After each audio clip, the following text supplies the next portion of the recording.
"Hey Grandpa, you lost? The Renaissance Fair is back in town. I think you took a wrong turn." The voice was sharp, laced with the kind of arrogant confidence that only a 20-some at the absolute peak of his profession could muster. Sergeant Rex Ripper Vance, lead sniper for the Army's most elite counterterrorism unit, leaned against the polished steel frame of his shooting station, a smirk playing on his lips. His team, a collection of sculpted warriors clad in tactical gear, chuckled appreciatively, their gazes fixed on the old man who had just entered the hallowed ground of their advanced sniper range at Fort Bragg. The man was a study in contrast to the high-tech lethality surrounding him. He wore simple canvas trousers, a faded flannel shirt, and worn leather boots, his face a roadmap of wrinkles, his hair a shock of white that seemed to defy the humid North Carolina air. But it was what he carried that drew their mockery. In one hand he held a long, unadorned piece of yew wood gracefully curved, and in the other, a simple leather quiver holding a dozen arrows fletched with goose feathers. He moved with a slow, deliberate economy, his eyes scanning the range not with the awe of a tourist, but with the quiet appraisal of a master craftsman inspecting a workshop. He ignored the jibe, his focus on a vacant lane at the far end of the firing line. "Seriously, old-timer," Vance pressed on, walking toward him, his boots thudding with authority on the concrete. "This is a restricted area. We're zeroing $7,000 rifles that can hit a fly's ass at a mile. That stick and string is a safety hazard." The old man stopped and finally turned his head, his eyes a pale, washed-out blue holding a depth that was unsettling. They didn't show anger or fear, just a profound, unnerving stillness. He looked at Vance, then at the M1101 rifle slung over the sergeant's shoulder, then back at Vance's eyes. He said nothing, and this silent appraisal seemed to needle Vance more than any retort could have. "What? Cat got your tongue? Or did you forget your hearing aids?" He taunted, his voice rising slightly. "I'm the range safety officer for this detail, and I'm telling you to pack up your Robin Hood cosplay and move along before you get hurt." The old man gave a slight, almost imperceptible shake of his head. He shifted the bow in his hand, the wood creaking softly, a sound as out of place here as a horse-drawn carriage on an aircraft carrier. He finally spoke, his voice raspy with disuse but clear and steady. "I was told this was lane 7. He gestured with his chin toward the empty station. "I have clearance." Vance laughed, a short barking sound. "Clearance, buddy. The only thing you're cleared for is the early bird special at the mess hall. Who the hell do you think you are?" The other snipers, emboldened by their leader, closed in slightly, forming a casual but intimidating semicircle. They were giants of modern warfare, each man a product of a multi-million-dollar selection and training pipeline.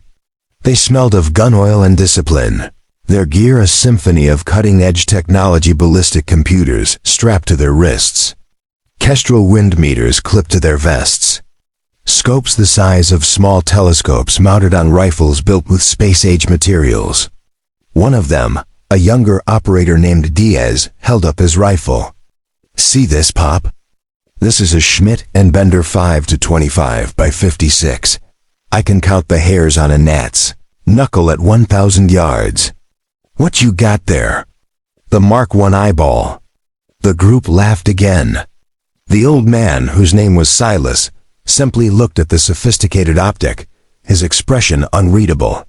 He ran a thumb along the smooth grain of his bow, a gesture of familiarity and deep, abiding connection. He had made the bow himself decades ago from a yew stave he'd seasoned for 7 years. The string was Flemish twist Dacron, a concession to modernity, but the weapon itself was an ancient design. It was a part of him, an extension of his will. He felt the subtle tension in the air, the professional arrogance of these young warriors. He had seen it before in other places, in other times. It was the certainty of the powerful, the blindness of those who mistake technology for wisdom. He turned his attention back to Vance. "I'm here to shoot," he said, his tone leaving no room for argument. Lane 7. This quiet defiance was like a lit match to Vance's ego.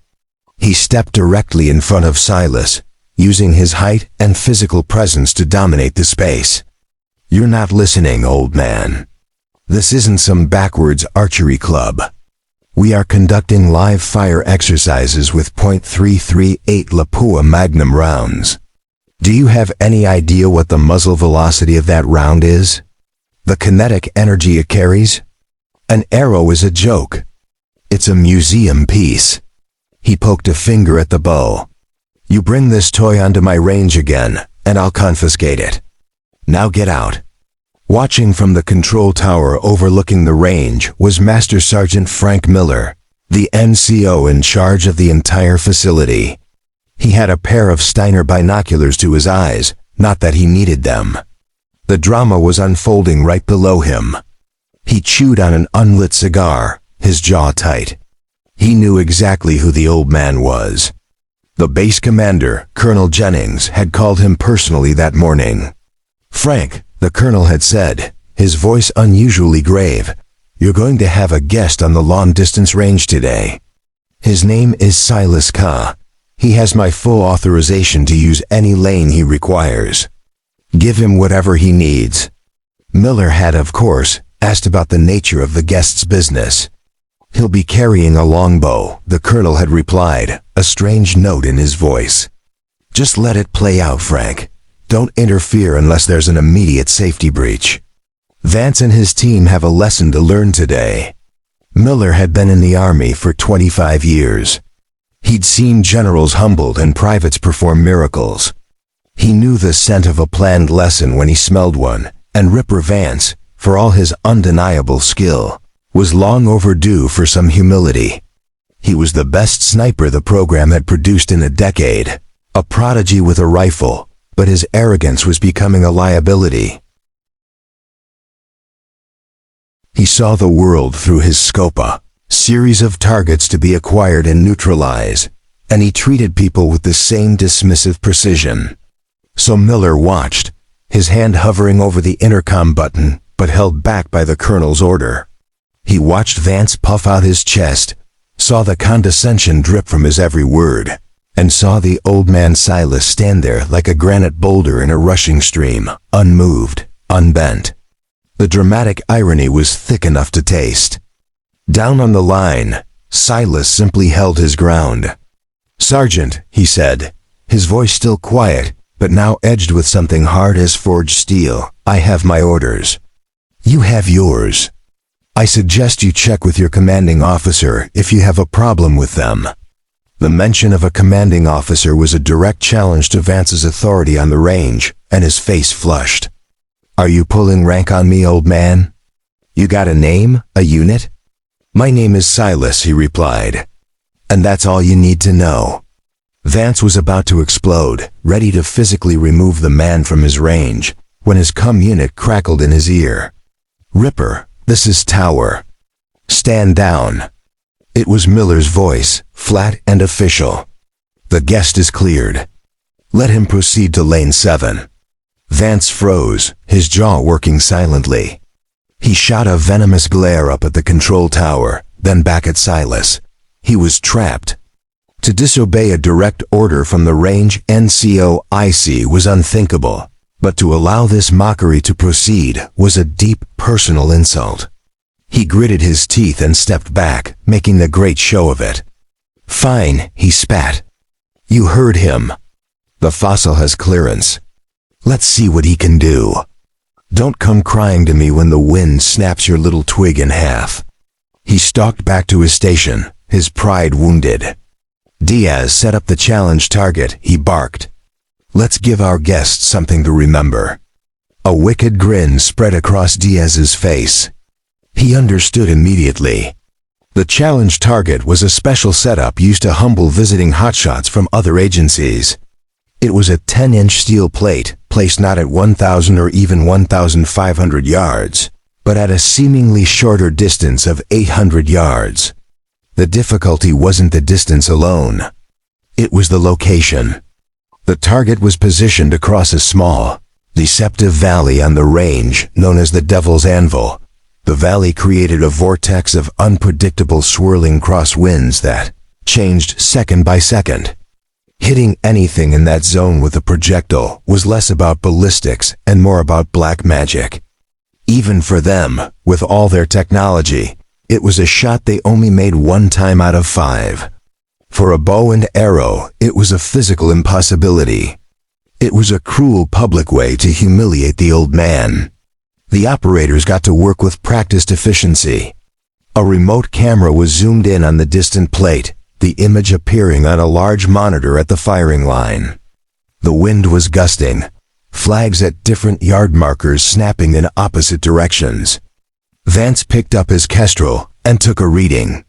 Wind is 3 to 9 miles per hour, shifting from 2 o'clock to 4 o'clock. Mirage is a mess. Good luck, Legolas. Silas walked to lane 7 and set down his quiver. He didn't look at the monitor or any of the windsocks. He simply stood facing the target 800 yards away, a distance most people couldn't even see clearly. He pulled an arrow from his quiver, a simple wooden shaft with a dark boken point, knocked it to the string, and stood at ease, his bow held loosely at his side. Vance decided to amplify the humiliation. "All right, boys, let's show 'em how the pros do it." He settled behind his rifle, a magnificent piece of engineering. Laid on the mat, his body a perfect picture of form. Took his readings, entered the data into his wrist-mounted computer, and made a minute adjustment to his scope's turret. "Sending 1, he announced calmly. He controlled his breathing, his world shrinking to the circle of light in his scope, and squeezed the trigger. The rifle boomed, a deep concussive crack that echoed across the range, the recoil perfectly absorbed by his body. They watched the vapor trail of the bullet on the monitor as it screamed towards the target. For a moment, it looked perfect, then a sudden gust of wind caught it, and the round impacted in the dirt, a foot to the right of the plate. A puff of dust was the only evidence of the 1,000th attempt. Vance cursed under his breath. "Damn Anvil." Diaz stepped up next. "My turn, boss." He went through the same meticulous process. His shot was closer, striking the edge of the steel plate with a loud ping, but it was a glancing blow, not a solid hit. 2 more snipers tried, one missing left, the other high. The Devil's Anvil was earning its name today. Each failure heightened their anticipation for Silas's inevitable comical miss. They had demonstrated the extreme difficulty of the shot, with the most advanced weapon systems on the planet. Now it was the archer's turn. Vance stood up and crossed his arms. "All right, Grandpa. Show's over for the professionals. Your turn to entertain us." All eyes turned to Silas. The range fell silent, the only sound the whistling wind. Silas didn't move for a full minute. He wasn't looking at the target. His eyes were closed, his head tilted as if listening to a secret conversation. He held up a bare hand, feeling the air currents, licked a finger, held it aloft, his brow furrowed in concentration. The snipers exchanged amused glances. It was pure theater, they thought primitive and useless. Then Silas opened his eyes. They locked onto something far away. He brought the bow up in a single fluid motion, drew the string back to the corner of his mouth, his back muscles bunching under the thin flannel, the U-bow bending into a perfect, deadly crescent. He held the draw motionless for 5 seconds, then 10, then 20, his breathing deep and even. He wasn't aiming in the conventional sense. There were no sights. He was aiming with his entire body, with a lifetime of instinct. The energy he contained was palpable, a coiled spring of immense potential. The sniper's smirks faded into curiosity. No man his age should hold a 100 lb warbow so long. Then, with a soft thrum, the string released. The arrow leaped from the bow, shooting upward at a ridiculously high angle, climbing until it became a tiny black speck against the Carolina blue sky. It seemed to hang at its apex like a silent prayer. The snipers watched mesmerized. Vance held his breath, The arrow began its descent, impossible to track with the naked eye. All eyes snapped to the monitor. They saw the landscape of the target area, wind whipping dust across the ground. For a second, nothing. Then something black streaked down from the top of the frame at incredible speed. There was no loud crack or ping, just a solid, definitive thack. The camera zoomed in. Quivering in the exact dead center of the 10-inch steel plate was Silas's arrow. It had punched through the quarter-inch hardened steel. Dead center, perfect, impossible. For 30 seconds nobody spoke. The only sound was the wind, now a respectful whisper. The Delta operators stared at the monitor, unable to process what they saw. Vance felt dread creep up his spine. It wasn't luck. The angle, power, precision, it was deliberate. Mastery. He looked at Silas calmly unstring his bow. At that moment, the hum of an electric golf cart broke the spell. It pulled up. Out stepped Colonel Jennings, flanked by 2 officers. Vance's team snapped to attention. At ease, the colonel said, though his eyes were locked on Silas. He walked up to the old man and delivered a sharp salute. "Master Sergeant Kane," he said with reverence. "It's an honor to have you back at Bragg." Silas returned the salute with a tired nod. "Colonel, good to see you're keeping the place tidy." The snipers exchanged confused looks. "Master Sergeant?" "This old man?" The ground shifted beneath Vance. Colonel Jennings faced the team, voice dropping to a dangerous growl. "Let me introduce someone you should have recognized. Master Sergeant Silas Kane, retired. Some of you may know his operational name, the Ghost Arrow." Recognition flickered in the oldest sniper's eyes. Legends whispered by Vietnam-era Green Berets, a phantom in the jungles, eliminating targets with a bow. "No sound, no trace. Ghost," the colonel continued. "He was a founding member of MSC Visag. 6 years behind enemy lines. No firearm kills, yet more confirmed neutralizations than your entire team combined, done with that U-bow, from distances and conditions beyond your comprehension. He is a legend, and you treated him like a stray dog." Shame hit Vance like a physical blow. He looked at Silas's steady hands, hands that held the bow in jungle darkness. He saw not old age, but a predator's calm. The colonel wasn't finished. "I brought him here because your over-reliance on technology has become a crutch. You can't read wind without machines. You've forgotten the art. That shot was a diagnostic test, and you failed."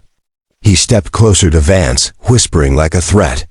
"Your arrogance today was a disgrace to this uniform. You disrespected a man who bled for this country before your father was out of diapers. You will learn. You will respect him. And you will thank him. Clear?" Vance croaked, "Crystal, sir." His reputation felt like a child's toy before the master. The colonel nodded and turned to Silas. "Master Sergeant, the range is yours. They are your students." He left in the cart, silence falling heavy. The team stood frozen. Finally, Vance approached Silas, removed his helmet, and said, voice shaking, "Master Sergeant Kane, there's no excuse. I was arrogant, unprofessional, and disrespectful. I am truly sorry." Silas studied him, then nodded, no gloating, only dignity. He gestured toward the range. "The wind," he said softly. "You think it is your enemy, something to defeat with technology. You're wrong." He touched a sniper rifle. "This tool is blind. It only knows what you tell it." He raised his hand to the breeze.